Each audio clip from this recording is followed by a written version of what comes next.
मैं भैया अब ये चाय बेचना बंद कर दो। एक बार बन गया चाय वाला प्रधानमंत्री, दूसरा कोई प्रधानमंत्री फिर चाय वाला बने इसकी गारंटी नहीं है। बनेगा तो वापस वही बनेगा।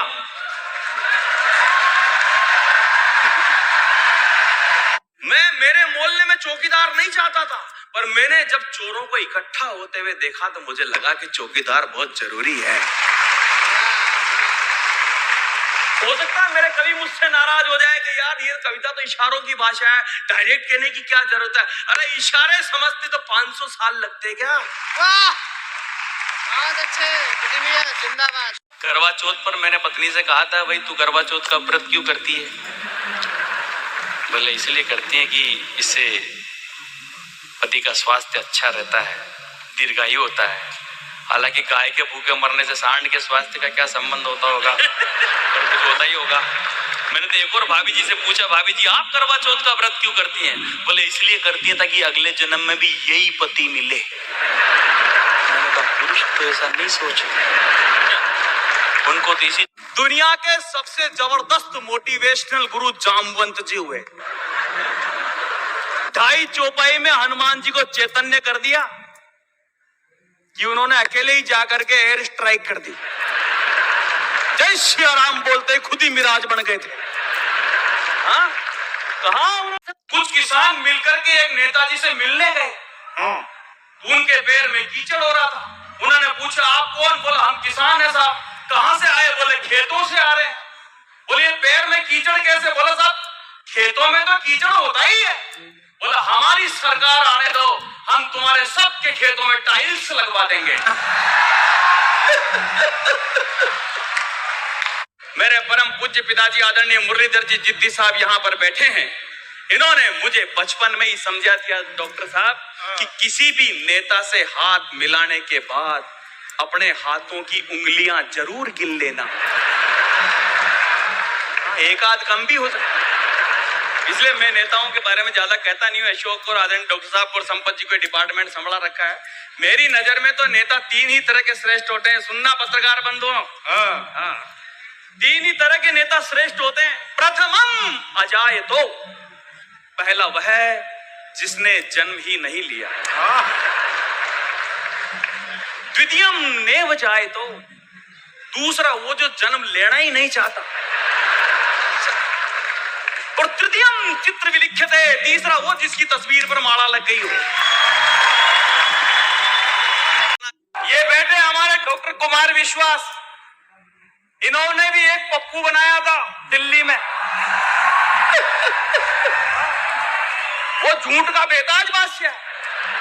पिछले दिनों उन्होंने केजरीवाल जी ने घोषणा करी कि दिल्ली में 562 नए स्कूल खोले जाएंगे और थोड़े दिनों बाद 730 दारू के ठेके खोल दिए।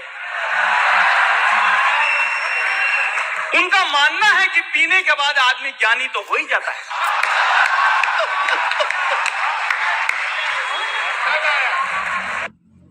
लेकिन ऐसा नहीं है कि केवल आलोचना करना ही कवि का काम होता है। सर व्यवस्था जब अच्छा करती तो उसके लिए भी कहना चाहिए, इसमें क्या बात है। अभी अभी हमने देखे ये सारे सीन, इन्होंने जो संकल्प लिए वो पूरे भी हो रहे। वतन में हवा हटीली आई रे, अब भारत में लोकतंत्र ने ली अंगड़ाई रे। दंग रह गई उमर शेख महबूबा और ओवैसी, दंग रह गए उमर शेख महबूबा और ओवैसी। अरे धारा 370 की अब हो गई ऐसी तैसी, सारी पार्टियां चकराई रे। क्या बोले क्या ना बोले ये समझ न पाई रे।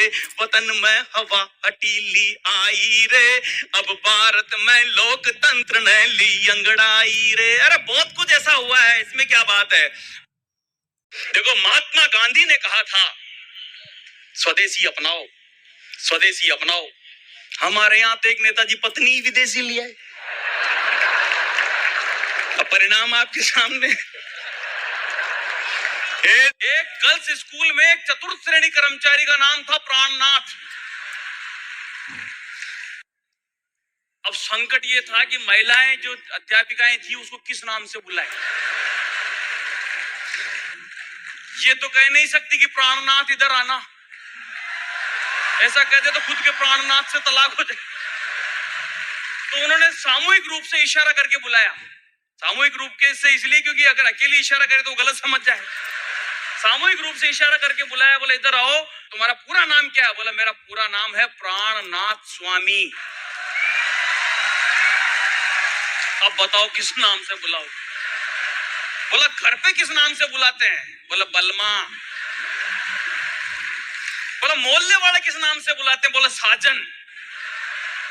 एक गर्ल्स स्कूल में कोई कहता मोदी के आने से क्या फर्क पड़ा? अरे बहुत फर्क पड़ा। कल तक जो लोग कश्मीर मांगते थे आज वो भीख मांगने लगे हैं। बापू क्या हुआ, कुछ दिन पहले यूरोप से एक कुत्ता आया, मोटा ताजा हट्टा कट्टा मुस्टंडा। तो एक भारतीय दुबले पतले कुत्ते ने उससे पूछा कि यार लगता है तुम्हारे वहाँ खाने पीने की कोई कमी नहीं है। बोला हाँ नहीं है। तो बोले फिर इंडिया में क्या लेने आया? बोले यार खाने पीने की तो कोई कमी नहीं है, पर वहाँ इंडिया के जैसे भौंकने की आजादी नहीं है।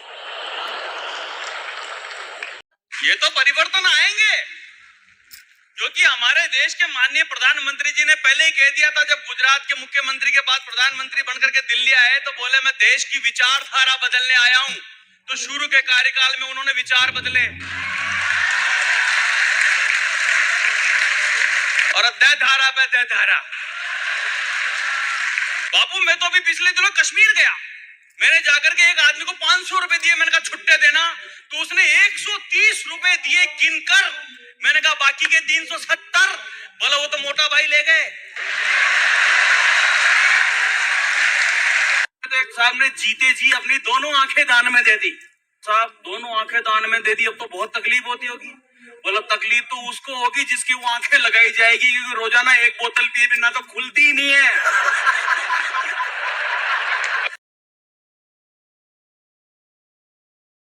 नवंबर को अपनी लुगाई से पूछा कुछ रुपए चाहिए पड़े क्या घर में? 7 नवंबर को बोले आपकी कसम घर में जहर खाने को भी पैसे नहीं। मैंने मान लिया, क्योंकि मैं मानता था हरिश्चंद्र जी की बहन है ये, सदा थी। फिर मैंने देख किसी कोने में पड़े होंगे। बोले आपकी माँ की कसम घर में जहर खाने को पैसे नहीं, मेरी खाली मेरी माँ की खाई। 8 नवंबर को मोदी जी ने नोटबंदी लागू कर दी और सारे पति जानते हैं 9 नवंबर को उसके पास इतने रुपए निकले कि पूरा हिंदुस्तान जहर खा सकता था। अच्छा, मैं दिल्ली के Shri Ram college of commerce में पढ़ा, बेस्ट कॉलेज कॉमर्स में। 2nd ईयर में मैं फेल हो गया। गडकरी जी, मैंने अपने बाप को 6 महीने तक पता नहीं लगने दिया कि मैं फेल हो गया। इसे कहते हैं मैंने ये MBA वाले क्या खा करके करेंगे जो मैंने किया था। और 6 महीने बाद मेरे दोस्त ने बापू से शिकायत की कि सुरेंद्र शर्मा फेल हो गया। बापू ने कहा फेल हो गया तो क्या हो गया, इम्तिहान कोई कुंभ का मेला है जो 12 साल में आएगा, अगले साल दे लेगा क्या करता। जितने भी युद्ध हुए हमारे यहाँ बड़े, सब महिलाओं की वजह से हुए, मरे आदमी। अब महाभारत द्रौपदी जी की वजह से हुआ, मरे आदमी। एक लुगाई के खरोच नहीं आई उसमें। रामायण देख लो, सीता जी की वजह से हुआ, मरे आदमी। मुझे एक युद्ध बता दो जो आदमियों की वजह से हुआ और एक भी लुगाई लड़ने गई हो आज तक। अच्छा, इन फोटोग्राफरों की ये कि देखो जितनी भी फोटो खींचेंगे, वरमाला की सारी फोटो ये बिगाड़ते हैं। वरमाला में लड़का लड़की के गले में हाथ डालता है, होना चाहिए एक दूसरे को देख कर डाले। ये कहते हैं नहीं मेरी तरफ देख, अब यूं डालेंगे। वो फोटोग्राफर खड़ा है, लड़का लड़की की तरफ नहीं देखता, उसे फोटोग्राफर की तरफ। जैसे यहाँ भी हमने बुके दिया तो उसने मुझे थोड़ी देखा।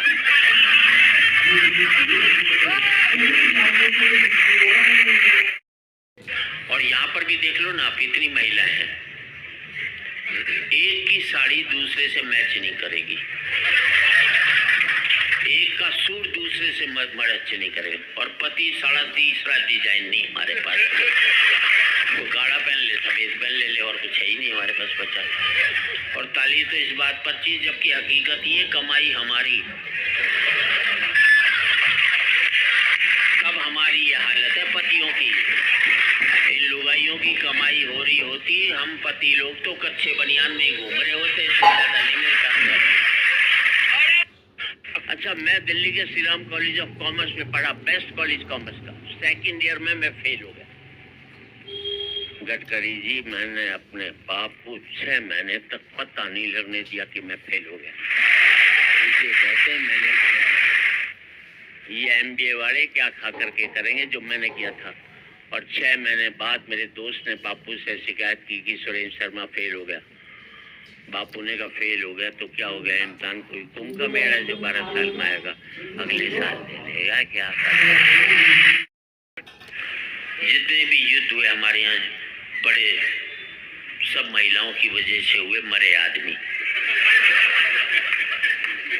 अब महाभारत द्रौपदी जी की वजह से हुआ, मरे आदमी। एक लुगाई के खरोच नहीं आई उसमें। रामायण देख लो, सीता जी की वजह से हुआ, मरे आदमी। मुझे एक युद्ध बता दो जो आदमियों की वजह से हुआ और एक भी लुगाई लड़ने गई हो आज तक। अच्छा, जो फोटोग्राफरों की ये कि देखो, जितनी भी फोटो खींचेंगे, वरमाला की सारी फोटो ये बिगाड़ते हैं। वरमाला में लड़का लड़की के गले में हाथ डालता है, होना चाहिए एक दूसरे को देख कर डाले। ये कहते हैं नहीं मेरी तरफ देख, अब यूं डालेंगे। वो फोटोग्राफर खड़ा है, लड़का लड़की की तरफ नहीं देखता, उसने फोटोग्राफर की तरफ। जैसे यहाँ भी हमने बुके दिया तो उसने मुझे थोड़ी देखा।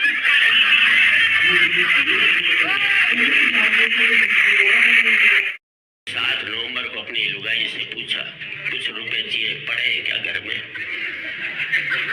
7 नवंबर को बोले आपकी कसम घर में जहर खाने को भी पैसे नहीं। मैंने मान लिया, क्योंकि मैं मानता था हरिश्चंद्र जी की बहन है ये, सदा थी। फिर मैंने देख किसी कोने में पड़े होंगे, बोले आपकी माँ की कसम घर में जहर खाने को पैसे नहीं, मेरी खाली मेरी माँ की खाई। 8 नवंबर को मोदी जी ने नोटबंदी लागू कर दी और सारे पति जानते हैं 9 नवंबर को उसके पास इतने रुपए निकले कि पूरा हिंदुस्तान जहर खा सकता था। अच्छा, मैं दिल्ली के Shri Ram college of commerce में पढ़ा, बेस्ट कॉलेज कॉमर्स का। सेकंड ईयर में मैं फेल हो गया। गडकरी जी, मैंने अपने बाप को 6 महीने तक पता नहीं लगने दिया कि मैं फेल हो गया। इसे कहते मैंने ये MBA वाले क्या खा करके करेंगे जो मैंने किया था। और 6 महीने बाद मेरे दोस्त ने बापू से शिकायत की कि सुरेंद्र शर्मा फेल हो गया। बापू ने कहा फेल हो गया तो क्या हो गया, इम्तिहान कोई कुंभ का मेला जो 12 साल में आएगा, अगले साल दे लेगा, क्या करेगा। हरियाणा का आदमी को ध्यान की बात करता नहीं, ना हम ज्ञान लेते ना देते। भाई एक बार हमने कुरुक्षेत्र में कृष्ण जी से ज्ञान ले लिया था, उसके बाद से बंद कर दिया, फुल स्टॉप। आजकल तो हर जगह देखो ज्ञान बट रहा है। अच्छा, जिसे मौका नहीं मिलता तो बाहर ढूंढता रहता है। वो हरियाणा में एक बाबा जी सुबह से परेशान, कोई मिला ही नहीं जिसे ज्ञान दे सके। सुबह से शाम हो गई तो शाम को देखा एक छोरा हाथ में दिया जलाया आ रहा है। बाबा ने सोचा मिल गया मौका। बोले बेटे तुम्हें पता है ज्योति कहाँ से आती है? बाबा ने सोचा ये जवाब देगा और मैं प्रवचन। जी। लेकिन छोरा हरियाणा का था जी, उसने मारी दिया का फूंक। बोले बाबा ये बताए ज्योति गई कहाँ? तो प्रेम का हमारा वो एक मेले में 2 बचपन के दोस्त मिले, दोनों बौखलाए हुए। बोले भाई कैसे बौखला रहा है? बोले यार मेरी लुगाई खोगी से ढूंढ रहा हूँ। बोले तू? बोले यार मेरी भी खोगी, मैं भी ढूंढ रहा हूँ। बोले तेरी लुगाई कैसी थी? बोले यार 5 फुट 4 इंच उसका कद, ये गहरा बदन, गोरा रंग, गुलाब जैसे होंठ, बहुत ही सुंदर थी। तेरी कैसी थी? है बोला मेरी ना छोड़ यार, तेरी ढूंढते। ये बच्चे कमाल हैं।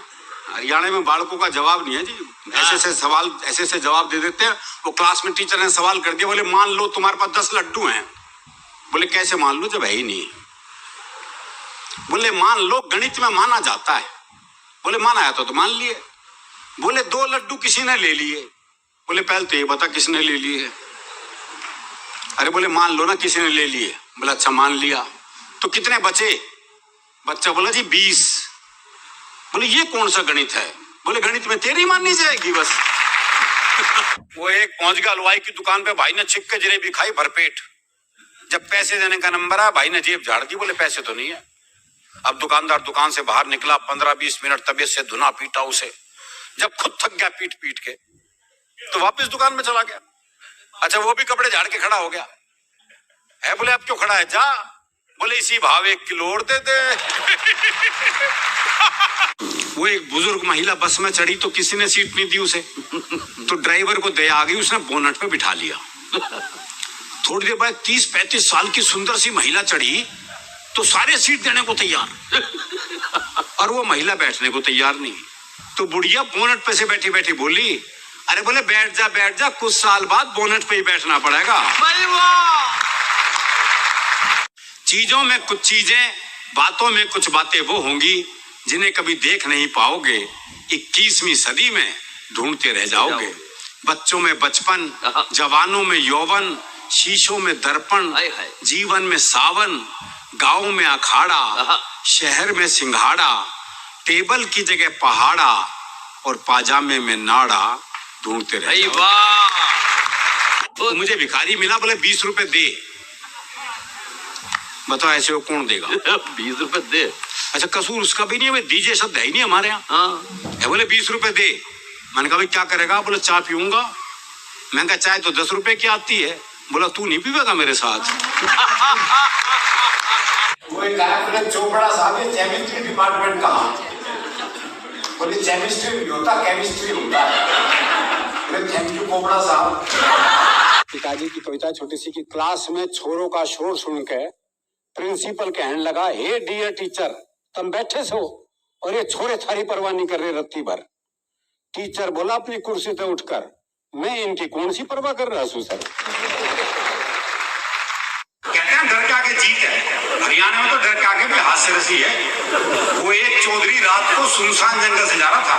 सामने से 41 साल की महिला, सफेद साड़ी पहने, बाल बिखराए, हाथ में दीप जलाए, कहीं दीप जले कहीं दिल टाइप गाना गाती आ रही थी। अच्छा। पास आके बोली मैं चुड़ैल हूँ। तो चौधरी बोला फिर चिपटती क्यों ना। वो एक की पत्नी मर गई तो उसने एक चित्रकार को बुलाया, बोले मेरी लुगाई का एक बढ़िया सा चित्र बना दे।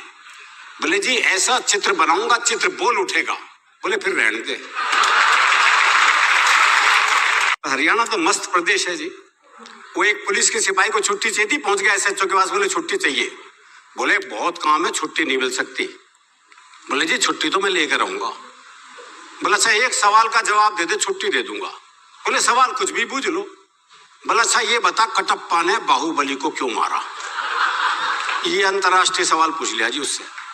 बोले ये बता, कटप्पा ने बाहुबली को क्यों मारा? बोले हो सकता है बाहुबली ने कटप्पा को छुट्टी देने से मना कर दिया हो। ये लखनऊ से, मैं हरियाणा से, दोनों में अंतर बहुत है। वो एक लखनऊ के आदमी ने हरियाणा के आदमी से कहा, बोले भाई साहब मैं आपको एक तकलीफ दे सकता हूँ? हरियाणा वाला छूटते बोला, बोले देख है देख। मोर ने कहा नीचे देखो सुंदर अभिनेत्री मुझे बुला रही है, बुरी तरह मचा रही है शोर, ये दिल मांगे मोर, ये दिल मांगे मोर। अपने मोर होने का फर्ज भी निभाऊंगा, मुंबई जाऊंगा। ये बंद यशपाल जी को समर्पित करता हूँ। मैं सोनीपत गया, मुझे एक पता ढूंढना था जी, गंदे नाले के पास कच्ची बस्ती। तो मैंने एक बुजुर्ग आदमी से पूछा, मैं कहा ताऊ जी ये गंदा नाला कहाँ है? बोले क्यों, साफ करेगा? पूछ लो पता। अच्छा गंदा नाला तो मैंने सूंघते सूंघते ढूंढ लिया। ये भी और गंदे नाले का मुझे एक बस्ती भी दिखाई दे गई। तो मैंने एक बुजुर्ग महिला से पूछ लिया, माता जी कच्ची बस्ती यही है? बोली दीवार में सिर मार के देख ले। कुछ दिन पहले पाकिस्तान में चुनाव हुआ था, वो इमरान खान जीत गया। बोले बड़ा फास्ट बॉलर है, बहुत तेज फेंकता है, हमारे वाले से तेज फेंक लेगा। अच्छा वो जो फेंकता था वो 155 ग्राम की होती थी बॉल, 155 ग्राम। हमारे वाले ने तो 1000 किलो का फेंका है। कुछ दिन पहले आपने बेटे से पूछा भाई तेरा रिजल्ट क्या रहा? बोला जी महाराज जो प्रिंसिपल है ना उसका छोरा फेल हो गया। अरे बोले मैं तेरा रिजल्ट पूछ रहा हूँ। बोले जी गांव का सरपंच है ना उसका छोरा ही फेल हो गया। अरे बोले तेरा दिमाग खराब, मैं तेरा रिजल्ट पूछ रहा हूँ। अरे बोले वही तो बता रहा हूँ तू। हाँ दुनिया तोता पालती है, तोती पाली। 3 दिन के लिए से कहीं बाहर जाना था। बोले यार क्या करूं, कौन दाना पानी देगा, बड़ा चिंतित हूं। मैंने कहा मेरे घर छोड़ जा, 2 तोते हैं, उन्हें दाना पानी देता हूँ, इसे भी दे दूंगा। बोला भाई तेरे 2 तोतों के बीच में अपनी तोती छोड़ दूं ना। मैंने कहा नहीं यार, मेरे तोते बड़े धार्मिक हैं, तो खुद देख ले आके। अच्छा, उसने देखा बकायदा गीता के श्लोक पढ़ रहा, एक कुरान की आयतें पढ़ रहा। बोले बड़े धार्मिक है, कोई खतरा नहीं है। उसने तोती छोड़ दी। जैसी तोती पिंजरे में गई तो एक तोते ने दूसरे को कोहनी मारी। अरे बोले पूजा पाठ बंद कर, दुआ कबूल हो गई। तो एक चौधरी रात को सुनसान जंगल से जा रहा था। सामने से एक 41 साल की महिला, सफेद साड़ी पहने, बाल बिखराए, हाथ में दीप जलाए, कहीं दीप जले कहीं दिल टाइप गाना गाती आ रही थी। पास आके बोली मैं चुड़ैल हूं। तो चौधरी बोला फिर चिपटती क्यों ना।